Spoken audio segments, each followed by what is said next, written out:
Alors, on va parler des stéréotypes dès le plus jeune âge. Donc, l'atelier va vraiment se centrer sur les stéréotypes de genre, mais on peut le mettre de manière un petit peu générale sur tous les stéréotypes, malheureusement, qui engendrent la culture, le handicap. Donc, voilà, essayez au maximum de déconstruire tous ces stéréotypes. Mais l'atelier va vraiment se centrer sur le genre. Donc, je vous ai mis la fin des stéréotypes entre filles et garçons. Alors, de quoi on va parler? Eh bien, on va aller voir ce que c'est qu'un stéréotype, mieux les comprendre pour mieux les stopper, comment les stéréotypes impactent les jeunes enfants, parce que oui, ça les impacte déjà. On va parler de gestes simples pour créer un environnement plus inclusif avec des outils concrets. Donc, des choses vraiment pratico-pratiques que vous pouvez mettre en place dans votre quotidien quand vous accompagnez les enfants. Et voilà, c'est parti pour cet atelier. Alors, c'est quoi un stéréotype? Donc, un stéréotype, ça va être une représentation qui est simplifiée. On va s'arrêter à une idée toute faite. Donc là, je vais vous inviter, si vous avez un petit papier devant vous, si vous n'en avez pas, vous pouvez le faire en imaginaire, à dessiner un garçon et une fille. Donc vraiment, faites un dessin assez simple, ce qui vous vient tout de suite. Donc je vous laisse une petite minute. Si vous n'avez pas de feuille, vous pouvez imaginer comment vous dessinerez un garçon et une fille.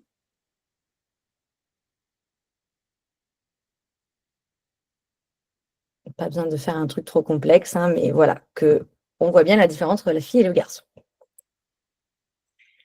Du coup, souvent, dans la représentation, on a dessiné un bonhomme bâton pour un garçon, sans accessoires, et pour une fille, des chaussures à talons, des cheveux longs, une petite jupe. Et bien là, on est complètement dans les stéréotypes. Ce sont des stéréotypes, c'est-à-dire qu'on va tous dessiner la même chose. Les stéréotypes, c'est quand on pense que tous les membres d'un groupe, donc là en l'occurrence les filles, sont toutes comme ça. Est-ce que toutes les filles ont les cheveux longs? Donc moi j'ai les cheveux longs, mais je suis sûre que parmi vous, il y a plein de femmes qui ont les cheveux courts. Est-ce que toutes les filles sont en jupe? Je suis certaine, moi je suis en pantalon, que la plupart des femmes, surtout quand on est en train de travailler, ouais, et là en même temps il fait chaud, donc on peut être en robe, mais je suis sûre qu'il y a énormément de femmes aussi qui sont en pantalon. Et les chaussures à talons, je mets un peu ma main à couper qu'il n'y en a pas beaucoup. Donc, vous voyez, c'est un peu des choses qui vont être enfermantes et qui vont simplifier, qu'on applique à un groupe de personnes. Et du coup, ça va plus loin que juste l'image qu'on a de la personne. Ça va aussi aller sur ses compétences, ses attitudes. Donc, par exemple, les filles sont douces, elles aiment jouer à la dinette ou à la poupée. Les garçons sont forts, ils aiment jouer au ballon, à la voiture, ils aiment la bagarre. Donc, ces phrases, elles ne sont pas dites méchamment et on les a toutes déjà entendues ou même dites. Mais le problème de ces phrases, c'est qu'elles enferment les enfants déjà dans des rôles qui vont les limiter et l'enfant ne va pas pouvoir être libre d'être lui-même et d'aimer ce qui l'attire. Donc, on est déjà en train de les catégoriser et ne pas les considérer comme une personne unique. C'est pour ça que c'est essentiel de bien savoir ce qu'est un stéréotype pour les éviter au maximum. Donc, d'où viennent ces stéréotypes? Donc, les stéréotypes, comment ils se construisent? Donc, déjà, ils sont appris dès le plus jeune âge. Les enfants, déjà vers 15-18 mois, même des fois, malheureusement, avant, on est déjà dans des attitudes et des vêtements très genrés. Même déjà tout petit bébé, on voit des petites filles avec des boucles d'oreilles, avec un petit bandeau, ou des petits garçons avec une petite tenue de footballeur. Donc, en fait, c'est déjà tout de suite, dès le berceau, que ces stéréotypes sont appris et montrés au bébé. Ils sont renforcés forcément par l'environnement, où on est éduqué par qui? Donc, la famille, donc les représentations dans la famille. Si on vient d'une famille où les rôles sont très genrés, forcément, ils vont élever l'enfant de manière plus genrée que dans des familles où l'homme et la femme ont à peu près les mêmes rôles. Ça va être aussi renforcé par l'école, la structure de garde, la crèche ou chez la nourrice, les médias, tout ce qu'il y a autour de la famille, bien sûr, les publicités, quand on est dans la rue et qu'on voit des publicités d'un homme qui propose un produit de bricolage, voilà, ça renforce l'image que c'est l'homme qui bricole. Le sport, les loisirs, enfin tout ça, et va renforcer les stéréotypes. Et tout ça se transmet inconsciemment. Donc, c'est souvent les adultes de confiance, les adultes qui prennent soin de l'enfant, donc aussi bien les parents que les professionnels, qui vont transmettre ces stéréotypes. Mais derrière tout ça, il y a quand même des bonnes intentions. Ils n'ont pas envie de transmettre les mauvaises choses. Pourquoi on reste parfois enfermé dans des stéréotypes et qu'on transmet inconsciemment? Eh bien, en fait, il y a quand même un intérêt. C'est parce qu'on va transmettre et on veut rester dans des idées qui sont préconçues. Parce que ça va faire qu'il y aura moins de charge mentale. Ça fait une économie d'énergie. En catégorisant les choses, eh ben, ça nous donne des repères qui sont simples, les filles comme ça, les garçons comme ça. Et du coup, c'est rassurant pour la personne de rester dans ces stéréotypes. Donc, ça lui demande moins d'énergie, moins d'espace mental. Et on sait très bien que les personnes qui s'occupent des enfants ont une énorme charge mentale. Donc, dire et enfermer dans des stéréotypes de genre, ça évite de réfléchir à chaque situation, à chaque comportement, à chaque besoin. Et on a l'impression qu'on va maîtriser plus facilement notre environnement et plus facilement on va maîtriser les comportements des enfants. Donc, ce sont des normes invisibles qu'on ne remet pas en question et qu'on se dit, bah, ça va de soi, c'est normal. Donc, les enfants, bah, on va les laisser dans des cases, dans des clichés, et on va se dire qu'ils vont être plus acceptés socialement. Donc aussi, on a peur de qu'est-ce qui va se passer, qu'est-ce qui va être dit pour eux. En fait, quand on enferme un enfant dans une case, dans un stéréotype de genre, c'est parce qu'on veut éviter les jugements, les regards désobligeants, les remarques qui vont être méchantes ou gênantes. Et on fait tous ces choix, pas par choix éducatif, mais souvent par peur. Donc, malheureusement, on va limiter la liberté, limiter le choix et l'exploration de l'enfant, et ça va entretenir les inégalités. Donc, prendre conscience de ces clichés, c'est le premier pas vers un accueil qui va être plus juste, plus respectueux pour chaque enfant. Donc, ce n'est pas une question d'éducation sexiste volontaire, mais c'est souvent invisible, implicite et automatique. Et ça a un vrai impact sur la construction de l'identité de chaque enfant. Et on va le voir maintenant. Donc, je vous ai mis les conséquences. En fait, l'enfant, il se construit par son environnement, par ce qu'il va pressentir, par ses 5 sens, donc ce qu'il va voir, entendre autour de lui. Donc, il va se construire déjà, première chose, par ce qu'il entend. Donc, s'il entend les médias, ses parents, sa nounou dire « les filles, elles sont calmes, les garçons, ils sont comme ça », bah forcément, ça va commencer à créer cette identité parce que moi, je suis une fille, moi, je suis un garçon, donc il faut que je sois comme ça. Donc, ça va aussi avoir une incidence sur ce qu'il voit. S'il voit que les petites filles sont en jupe, que les petits garçons sont plus habillés en kaki ou en bleu, et bien quand il va aller dans le magasin, il va plus facilement aller vers les couleurs qui sont assignées à son sexe ou lire des histoires que les grands garçons regardent. Et du coup, ça va créer des attentes. Eh bien, si par exemple on dit aux enfants, aux petits garçons, mais défends-toi, apprends à te défendre. Ou à la petite fille, mais viens m'aider. Tu peux aider maman, s'il te plaît? Eh bien, en fait, l'enfant, il se dit, pour être aimé, il faut que je sois comme maman veut que je sois. Pour être aimé, il faut que je sois comme maman pense que je dois être. Donc, je dois me défendre. Donc, ça commence par tout ça. Donc, ces messages, ça influe vraiment l'image que l'enfant a de lui-même. Donc, ça va influencer sur les rôles sociaux qu'il va avoir à l'extérieur de la maison et ses propres limites intérieures. Donc, on va le voir sur ces 4 points que je trouvais important de vous présenter. Donc, la première chose, c'est la confiance en soi. Évidemment, quand l'enfant il va percevoir qu'il y a plein de stéréotypes autour de lui, il peut croire qu'il n'est pas capable de faire des choses. Il y a des choses qui ne sont pas faites pour moi. Par exemple, les petites filles, elles font de la danse. Ben, moi, je suis un petit garçon. Ben, moi, je ne peux pas danser. Du coup, on le voit très bien, hein, vers 10-12 ans, quand on va aux premières booms, ben, les filles, elles sont sur la piste, elles dansent. Et puis, les petits garçons, ben, ils sont un peu coincés, ils rigolent, ils font un peu des petites bêtises à côté. Ils n'osent pas forcément danser. Ou les petites filles, on ne leur offre pas des châteaux forts, des constructions. Elles vont plutôt, s'il y a des petits personnages, ben, les faire parler. Mais pas vouloir défendre le donjon, attaquer le dragon. On va rester dans des représentations qu'on a vues et qu'on a compris. L'enfant peut s'auto-censurer pour sa confiance en lui. Je peux pas, moi, crier, je peux pas pleurer parce que c'est pas comme ça qu'il faut faire. En fait, ils vont modéliser sur papa, ils vont modéliser sur maman. Donc, s'interdire de faire certaines choses. Et s'ils sont pas dans les rôles qui sont attendus d'eux, eh bien, ils peuvent se trouver bizarres, rejetés ou même se sentir invisibles. Donc souvent, on va essayer de se conformer à ce qu'on attend de nous. Mais du coup, ça ne développe pas la confiance en soi. Alors, il y a des conséquences aussi sur les jeux qu'on va proposer et puis les choix. En fait, plus on va proposer des jeux en fonction du genre de l'enfant, plus ça va limiter son développement global. Si par exemple, on ne propose pas aux garçons des jeux symboliques, donc les jeux symboliques, c'est des jeux d'imitation, comme par exemple la dinette, la tête à coiffer, les poupées. Ce sont des jeux qui développent la créativité, le langage, parce qu'on parle beaucoup quand on joue à la poupée, je vais prendre soin de toi, mais aussi le prendre soin de l'autre. Et ça, c'est des compétences essentielles pour s'intégrer dans une société, pour se faire des copains, pour trouver un emploi. Mais du coup, si on ne propose pas ce type de jeu symbolique à des petits garçons, eh bien, en fait, ça va avoir un vrai impact sur ses choix qu'il va faire en grandissant, sur ses choix scolaires, d'apprentissage, sur sa façon de communiquer avec ses professeurs, avec ses camarades, sur ses choix de loisirs et même plus loin, sur ses choix de métier. Donc, ça a une vraie conséquence à long terme.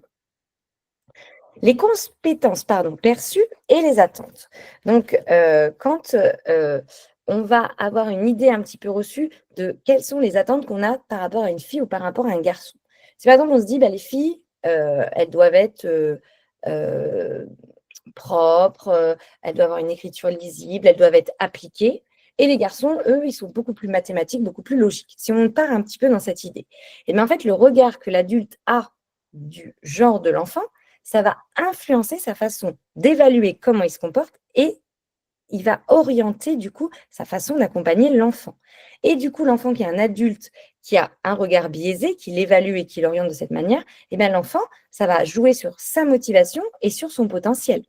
Ça s'appelle l'effet Pygmalion. Je ne sais pas si vous avez déjà assisté à des ateliers, mais j'avais expliqué dans un atelier précédent. L'effet Pygmalion, c'est ce que l'adulte pense de l'enfant, l'enfant va le devenir. Ils avaient fait une étude où ils avaient pris un groupe d'enfants dans une école et ils leur avaient fait passer des tests de QI, qu'ils avaient faussé les résultats, et ils avaient fait croire aux professeurs qu'il y avait une dizaine d'élèves qui étaient surdoués. Ce n'était pas vrai. Et bien du coup, les professeurs, quand ils parlaient à ces élèves, ils étaient plus pédagogues, ils avaient un ton plus doux, ils réexpliquaient parce qu'ils se disaient que ces élèves étaient plus intelligents, plus pertinents et que c'était eux qui avaient mal expliqué. Et bien, ce qui s'est passé à la fin de cette étude, c'est que tous les enfants qui avaient un test faussé avec des points supérieurs sur leur QI, eh bien, ils avaient tous pris des points sur leur moyenne. Du coup, on voit bien que le regard de l'adulte a un vrai impact sur les compétences que l'enfant va développer. Donc, si on perçoit la fille ou le garçon de cette manière-là, on va malencontreusement évaluer et orienter l'enfant d'une certaine manière. Et ça a un impact aussi sur les relations des enfants entre eux. Donc, c'est vraiment conditionné en fonction de nous, comment on regarde les enfants. Un enfant, il commence vraiment à savoir qu'il a un sexe différent vers 2 ans, quand il commence vraiment à regarder son anatomie, et qu'il va aux toilettes et qu'il voit qu'il y a une différence. Donc, vers 2 ans et demi, 3 ans, là, il voit vraiment qu'il y a une différence et il commence à conscientiser les stéréotypes de genre, s'il est élevé dans un climat, un environnement où il y a beaucoup de stéréotypes. Et bien, du coup, l'enfant va nourrir une forme de rejet, une forme de moquerie pour ce qui est différent de lui. Parce qu'en fait, ça sort du cadre. Et du coup, depuis qu'il est petit, on lui dit, par exemple, un petit garçon, ça ne met pas de vernis à ongles, ça ne met pas de barrette. Un petit garçon, ça n'a pas les cheveux longs. Et du coup, comme lui, il se reconnaît en tant que petit garçon, eh bien, il se dit, moi, je dois avoir les cheveux courts et je ne dois pas mettre de vernis. Et là, s'il voit un petit garçon qui a les cheveux longs ou des barrettes, eh bien, en fait, il va avoir tendance à se moquer parce que c'est comme ça que lui, on lui a appris qu'il devait être un petit garçon. Donc, ça crée malheureusement des exclusions qui sont précoces. Ça va nuire à toutes les bonnes relations, donc c'est-à-dire la coopération, l'empathie, le respect et surtout l'ouverture. Donc, les stéréotypes, c'est vraiment pas bon. Maintenant, je vais vous proposer un petit quiz.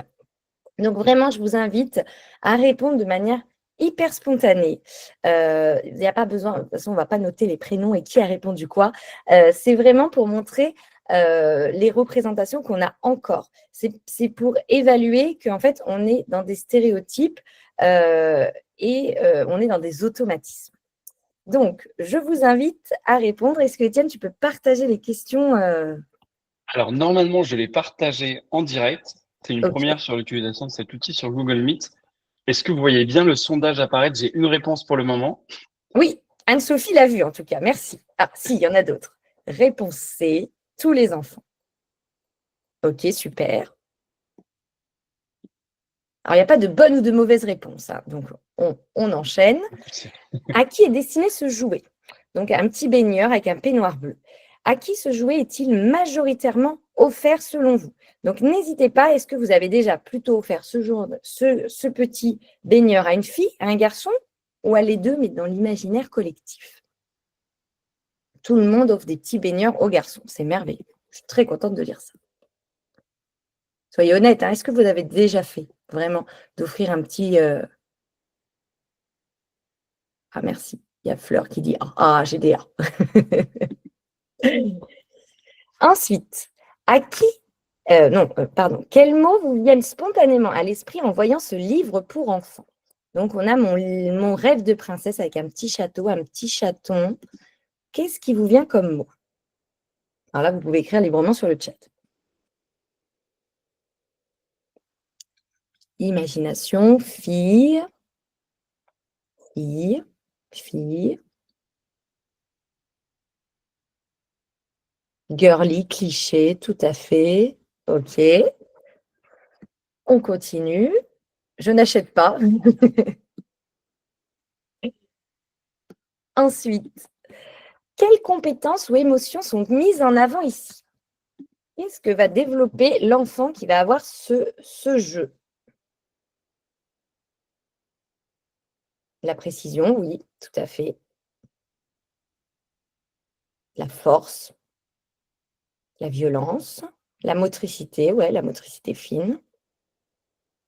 Agilité, motricité, attaque, concentration. Effectivement, l'enfant, il doit vraiment prendre le temps et la coordination aussi, parce qu'il doit tirer et en même temps lâcher. Force, courage. Okay. Et enfin, alors, je vous précise bien parce qu'on ne voit pas trop, c'est rose et c'est gris. Ces deux versions existent. Donc, c'est des petites mallettes de docteur. Laquelle serait spontanément choisie pour une fille et pourquoi?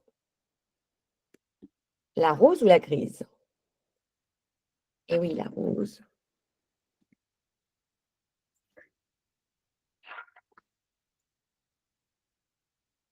Et oui, cette couleur, bien sûr, vous avez toutes les mêmes réponses.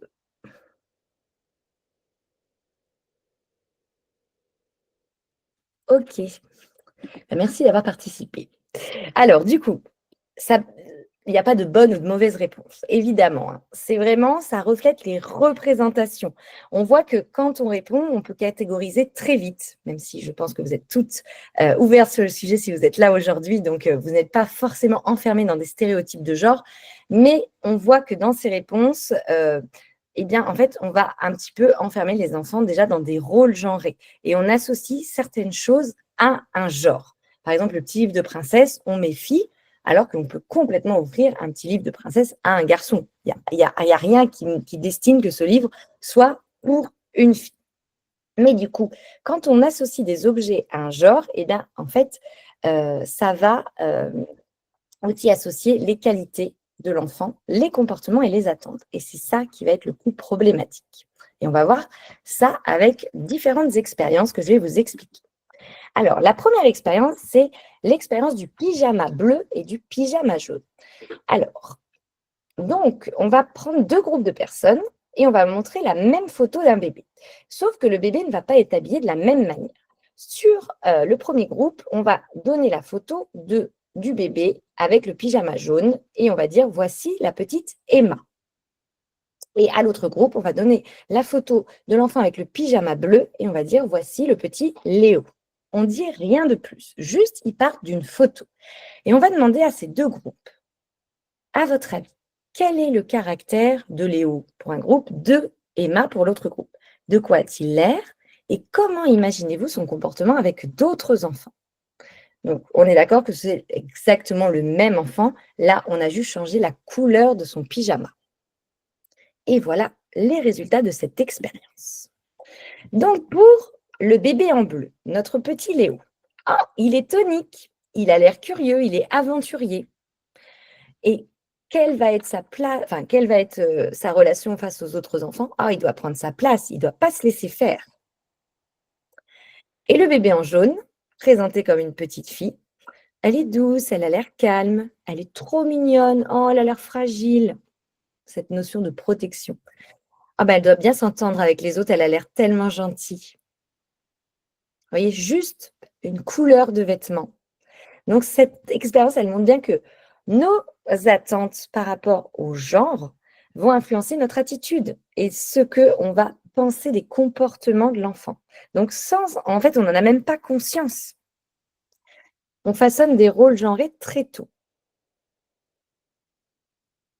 Moi, la première, je me rappelle dans mes premières années en crèche, quand c'était la période de Noël, les enfants ne nous disent pas spontanément ce qu'ils ont eu comme cadeau. Et du coup, on les questionne. Mais qu'est-ce que tu as eu? Et moi, je me souviens de demander à la petite Rose, d'ailleurs, elle m'avait scotché, c'est pour ça que je vous partage ce souvenir. Je lui ai dit, mais qu'est-ce que tu as eu? Qu'est-ce qui t'a emmené, toi, le Père Noël? Et du coup, je dis un petit peu des jeux comme ça qui me passent par la tête. Et on est sur des trucs très genrés. Tu as eu une poupée, tu as eu un déguisement de princesse. Bon, voilà, je dis ça. Et en fait, elle me répond, j'ai eu une ceinture de catcheur. Oh. Et en fait, j'ai adoré qu'elle me réponde ça. Et ça m'a vraiment, moi, fait un petit électrochoc de, mais oui, là, je suis dans des rôles vraiment genrés avec des cadeaux un peu cucu. En fait, elle avait envie d'une ceinture de catcheur. Et c'était trop bien. Cette réponse m'a beaucoup, beaucoup amené à me positionner différemment. Donc, ce n'est pas l'enfant qui change. Vous voyez, c'est le même enfant. C'est notre regard, notre filtre, malheureusement. Donc, nos perceptions, nos mots et nos comportements changent en fonction du genre que l'on attribue à l'enfant. Et là, je vais vous montrer une autre expérience. Donc, cette expérience, ce sont des adultes qui sont invités à interagir avec un bébé. Donc, on leur présente des bébés habillés en filles et en garçons. Mais le genre est inversé. Donc là, par exemple, ce qu'on voit sur la photo, c'est une petite fille qui est habillée avec des vêtements de garçon. Donc, une petite chemise à carreaux et un petit pantalon. Et on va leur proposer des petits jeux, donc plein de jeux variés. Et les adultes doivent venir jouer naturellement avec les enfants. Donc, je vais vous proposer qu'on regarde quelques instants. Je vais commenter en même temps. Alors, attendez, je vais arrêter le partage. On va aussi vous envoyer la vidéo si vous voulez la regarder. Tac. La regarder ou la transmettre, et la transmettre évidemment. Donc là, on va commencer par un petit garçon. Donc là, il arrive avec sa maman. Vous voyez bien mon écran? C'est nickel. Merci, Étienne. Oui, nickel. Parfait, merci beaucoup. Alors, du coup, là, on voit un petit garçon qui arrive avec sa maman et du coup, elle le change, elle lui enlève son petit vêtement et on va lui mettre une petite tenue, donc très genrée, petite robe à fleurs. Et là, c'est l'inverse, c'est une petite fille.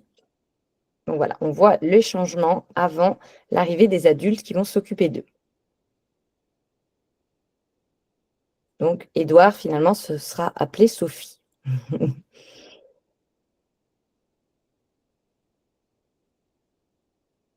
Et on voit une dame, voilà, qui prend Édouard en pensant que c'est Sophie et qui va lui proposer spontanément une petite poupée. Et elle va jouer avec lui. Oh, regarde, c'est tout doux, elle va faire des beaux rêves. Et on voit notre petit Édouard qui prend un robot. Mais la dame lui propose un petit papillon, un petit cochon. Et vous avez après, donc j'avance un peu la vidéo, elle dure 3 minutes, on vous enverra le lien. Pareil, donc là, c'est une petite fille qu'on prend pour un petit garçon et on lui offre un petit robot. Et elle ne va pas du tout lui proposer des petites poupées, mais voilà, des jeux d'encastrement, de construction. Donc, on va s'arrêter là pour la vidéo, mais si vous voulez la voir en entier, on peut vous la partager. Je ne sais pas si tu l'as, Étienne, pour la partager dans le chat pour que les personnes… Yes, je la partage tout de suite. Merci beaucoup. Comme ça, vous pourrez la regarder. Et moi, je reviens à mes slides. Alors,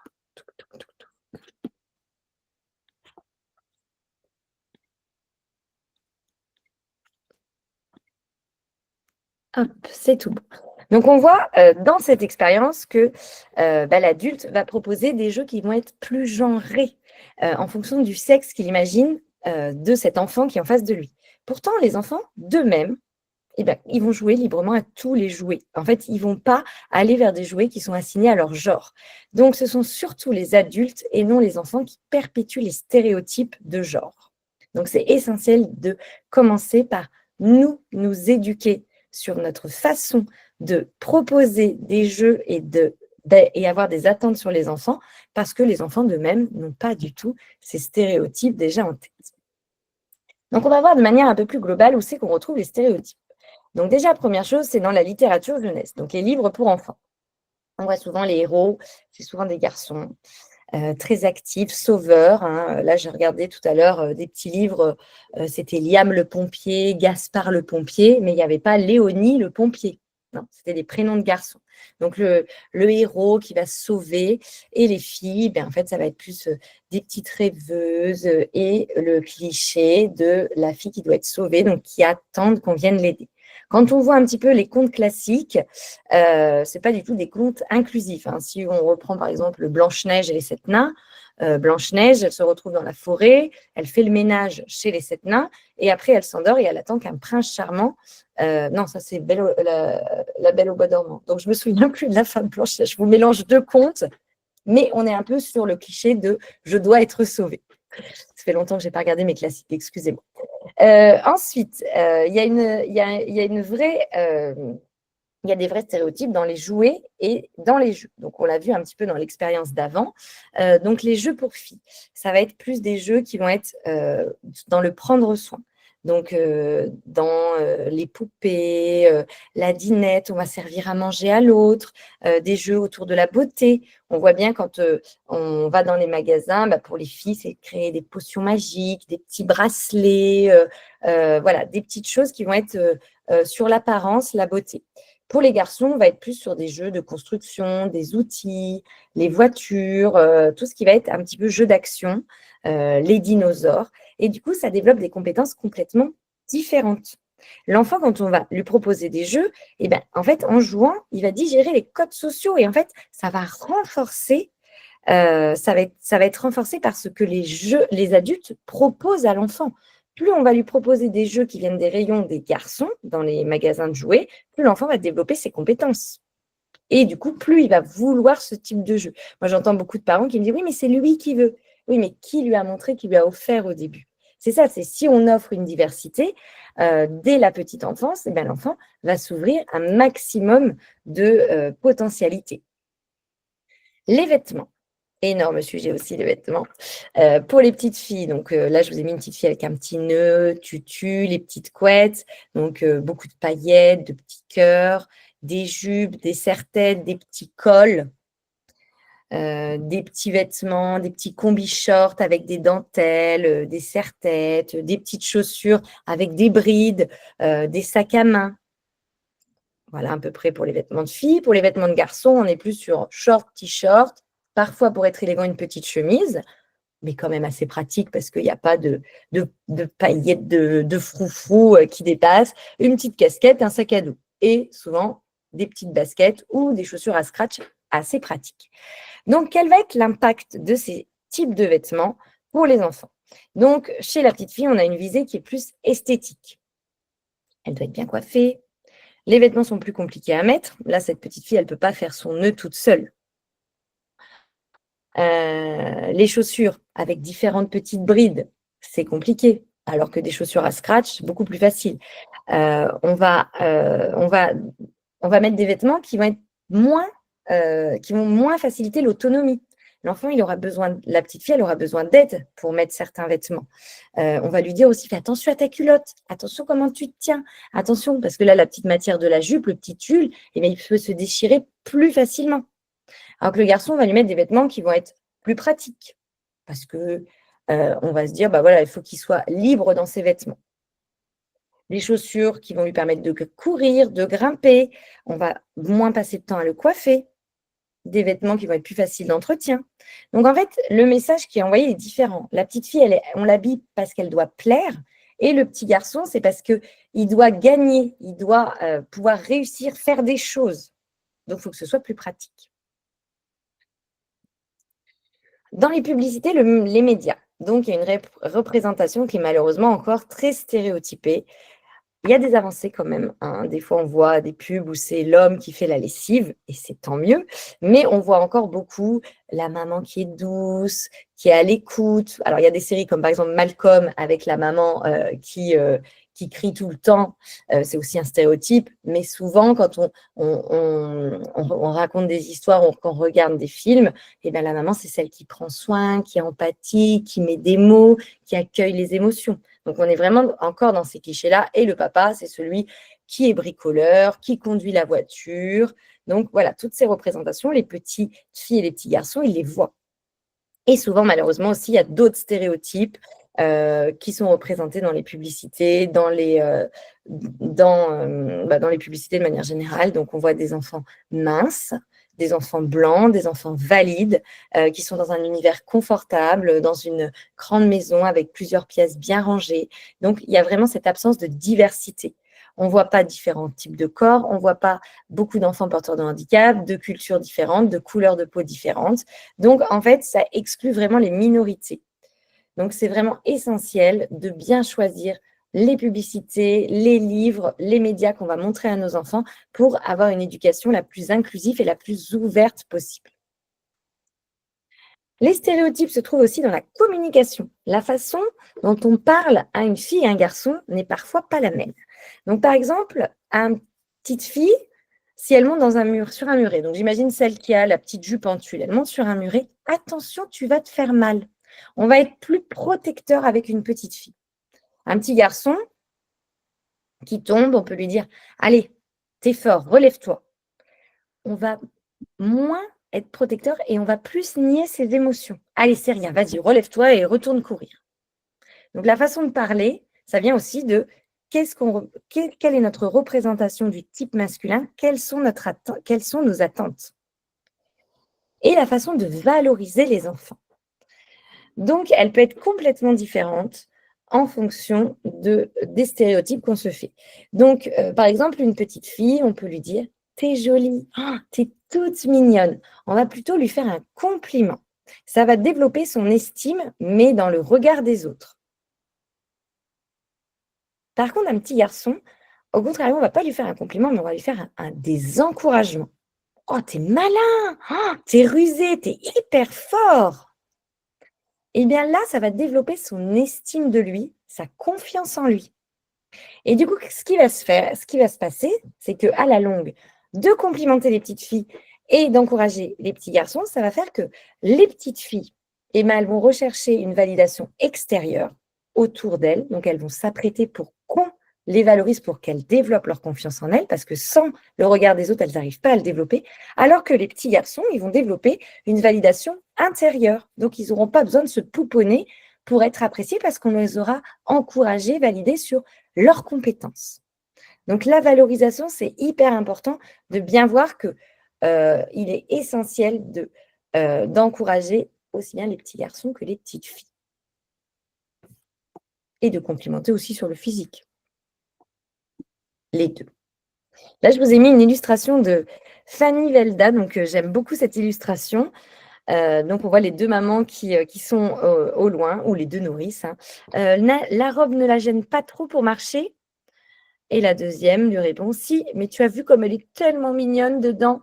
Donc, on voit qu'elle a les petites ballerines qui tiennent pas, mais qui sont très mignonnes, il y a un petit nœud. La petite robe, elle se prend le genou dedans, et du coup, elle n'arrive pas à monter.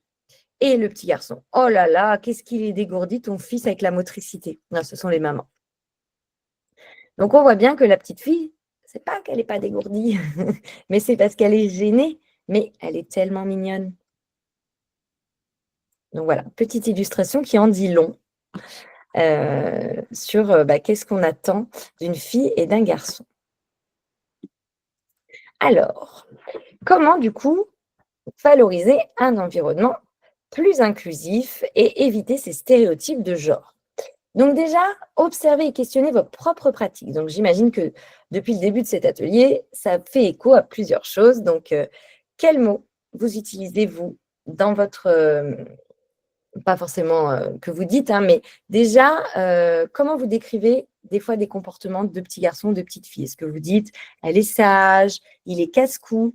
Donc, quel est votre langage? Et qu'est-ce que vous proposez aux enfants comme jeu? Donc ça, c'est déjà de s'observer pour commencer à être dans un changement et de repérer si parfois on est dans des stéréotypes de genre. Bah, moi, comme je vous avais raconté, par exemple, pour les cadeaux de Noël, bah, je me rendais bien compte que j'étais dans des stéréotypes de genre, donc c'est des choses que je ne fais plus du tout. Réfléchir aux jeux et aux histoires proposées. Donc, varier les univers. Éviter de faire des associations. C'est une petite fille, je vais lui donner un livre sur les princesses ou sur les petits chatons. Ou c'est un petit garçon, je vais lui donner un livre sur le chantier ou sur les pompiers. Non, on propose à tout le monde. On donne toutes les chances à tous les enfants. Donc, on invite la diversité dans les représentations. Donc, on essaye de choisir des livres. Je vais vous proposer une petite sélection de livres avec beaucoup de diversité.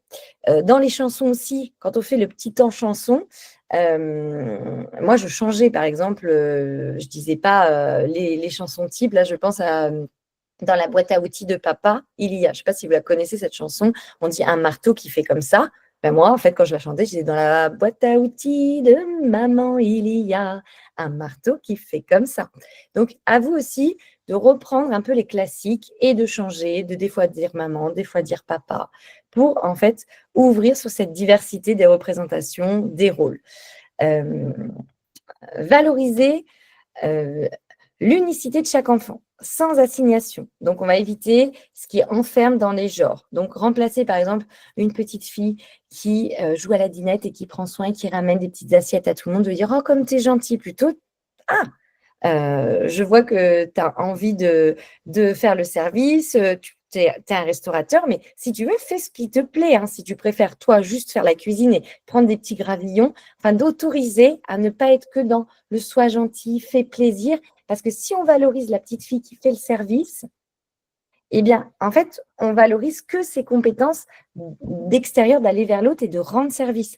Alors qu'en fait, ce qui l'intéresse peut-être dans la dinette, c'est de préparer, de mettre des petits cailloux, de mettre des petites feuilles et de faire une petite tambouille. Mais elle les amenait à la personne juste parce que ça faisait partie de son jeu. Mais nous, si on n'encourage que cette partie-là où elle l'amène et qu'on lui dit « Oh, comme t'es gentil », eh bien, en fait, elle se sent valorisée. Et du coup, elle va plus faire la deuxième action plutôt que de continuer sa préparation. Donc, fais ce qui te fait plaisir, mais évitez de dire des phrases qui enferment l'enfant. Encourager les émotions chez tous les enfants. Et oui, toutes les émotions sont OK, peu importe son genre. Et toutes les émotions sont utiles. Valoriser chaque décharge émotionnelle. Crier, taper des pieds quand on est en colère, pleurer quand on est triste. Les émotions, elles sont biorégulatrices, elles sont au service de la vie. Donc, c'est évident qu'on encourage un garçon qui pleure, qu'on encourage une petite fille qui a besoin de décharger sa colère. Et ça, c'est vraiment important du coup de le partager aux familles. Donc, de travailler avec les familles sur la notion d'ouverture et de non-jugement. Donc, ouvrir le dialogue avec les parents, ne pas hésiter à faire des ateliers. Si vous êtes assistante maternelle dans votre projet d'accueil, vous pouvez rajouter une partie sur la diversité, sur les stéréotypes de genre, montrer que vous êtes ouverte, que chez vous, par exemple, il n'y a peut-être pas le coin poupée, mais il y a le coin maison. Comme ça, c'est vraiment moins genré. Le coin, au lieu de mettre le coin voiture, c'est le coin ville. Et dedans, il y a un petit magasin où les enfants peuvent faire leurs courses. Il y a une station essence. Enfin, je ne sais pas, mais imaginez les choses avec une ouverture et le présenter aux familles. Là, je vous ai mis des affiches de Élise Gravel. Donc, ça aussi, ça peut être affiché, ce type d'affiche dans vos lieux d'accueil. Déjà, ça montre la couleur tout de suite, hein, que les garçons, ils peuvent être tout, les filles aussi. Je vais vous présenter quelques livres. La petite casserole d'Anatole. Donc, Anatole, c'est sur la différence. Donc, on peut prendre la différence culturelle, la différence de genre, le handicap. Et Anatole, il trimballe partout sa petite casserole. Et c'est OK. Tu es comme tu es, un petit lapin. Je ne me rappelle plus l'histoire. Mais bon, c'est sur l'ouverture. Ah oui, c'est il y a des animaux qui lui disent qu'il est comme ci, d'autres animaux qui lui disent qu'il est comme ça. Et en fait, ses parents lui disent, bah non, tu es comme tu es. Fille-garçon, donc c'est vraiment, les filles peuvent être en colère, les garçons peuvent faire de la danse. Donc on est vraiment on enlève tout ce qui est stigmatisation. Rose, bleu et toi. Donc pareil, sur l'inclusion. Ma poupée, ou un petit garçon qui joue avec sa petite poupée. Les grands garçons pleurent aussi.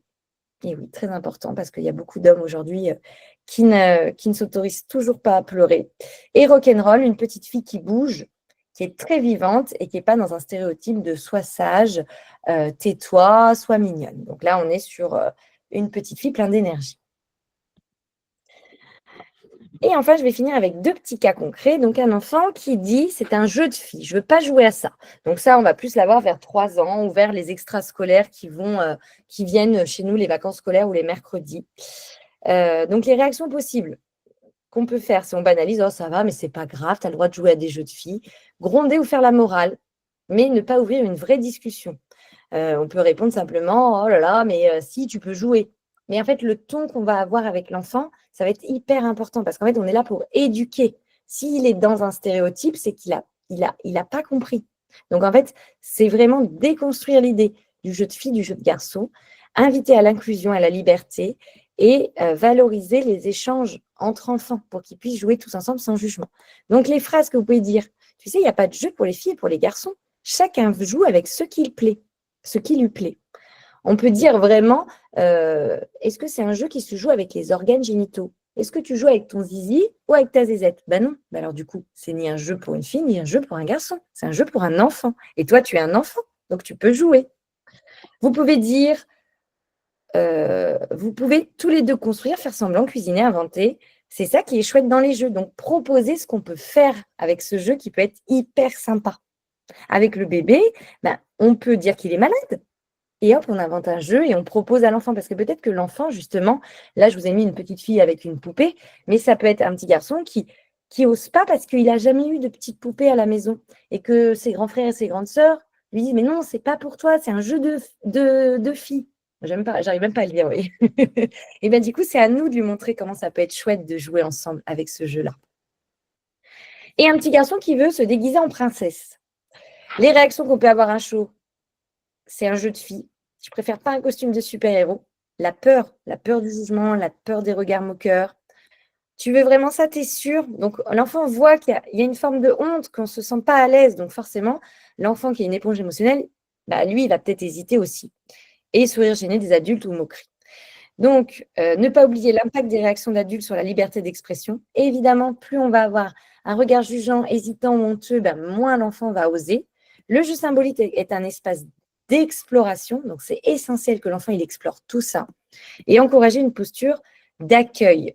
Donc, tu peux te déguiser comme tu veux. Ici, tous les déguisements sont pour tout le monde. Et on voit, à l'âge adulte, il y a des soirées à l'inverse, où les filles se déguisent en garçons et les garçons en femmes. Et en fait, c'est des soirées où tout le monde s'éclate. Et en fait, on voit très bien que les deux genres sont hyper contents de se déguiser dans l'autre genre et d'assimiler un peu tous les stéréotypes. Donc, c'est essentiel pour les enfants aussi de tester ça pour pouvoir voir qu'est-ce qui leur plaît, qu'est-ce qui leur plaît pas, qu'est-ce qui leur convient.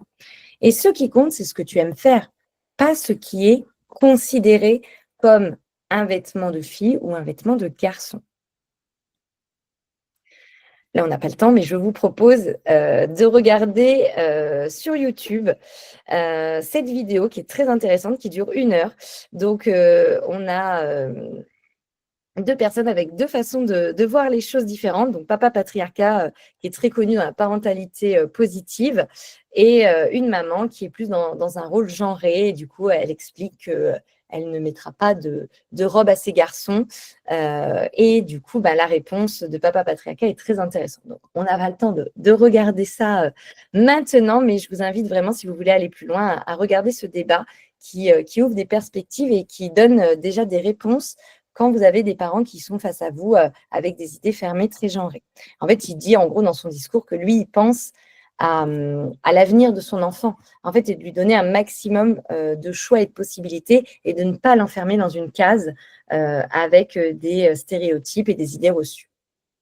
Donc, je vous invite vraiment à regarder cette vidéo. Donc, c'est le titre. Faut-il laisser les enfants décider par eux-mêmes? Et enfin, pour conclure, mais en fait, je voulais vous rappeler que les enfants, ils arrivent au monde sans idée préconçue. En fait, ils n'ont pas d'idée de je suis ce type. Ils sont avides de découverte et de savoir. Donc, en fait, ils ne se disent pas si je suis un garçon, eh bien, voilà ce que je vais devoir aimer, voilà ce que je vais devoir faire et voilà ce que je vais devoir devenir. Ça, ce sont des messages qui vont être mis dans la tête de l'enfant par rapport aux adultes. Donc, c'est les adultes qui vont, en fonction des jeux qu'ils vont proposer aux enfants, des compliments qu'ils vont leur dire, des attentes qu'ils vont avoir sur l'enfant, qui vont façonner peu à peu la vision que les enfants ont d'eux-mêmes et ont des autres, en commençant malheureusement à avoir des jugements et à mettre de côté l'enfant qui ne remplit pas les codes. Donc, si on laisse la liberté à chaque enfant de se découvrir en dehors de ces cadres stéréotypés, on œuvre pour que l'enfant développe au maximum un maximum de confiance, de compétences, de créativité, mais aussi d'égalité. Je voulais vous partager, pour finir aussi, j'ai eu une année dans une crèche, un petit garçon qui était assez leader, que tous les autres aimaient beaucoup, et bien qui s'est laissé pousser les cheveux, et du coup qui avait les cheveux longs. Et bien en fait, cette année-là, tous les autres petits garçons voulaient avoir les cheveux longs. Et bien en fait, dans cette crèche, j'avais 4 grands qui avaient les cheveux. Alors, il n'y avait pas beaucoup de monde, c'était vraiment une mini crèche, donc il y avait 8 enfants, mais du coup, la majorité des petits garçons avaient les cheveux longs. Et je trouvais ça super que les parents s'autorisent ça et qu'en fait, voilà, c'était la représentation. Le leader, il avait les cheveux longs, donc tous les autres petits garçons voulaient les cheveux longs. Et après, le leader mettait une barrette, donc en fait, chaque fois qu'on coiffait les enfants, tous les petits garçons voulaient aussi des barrettes.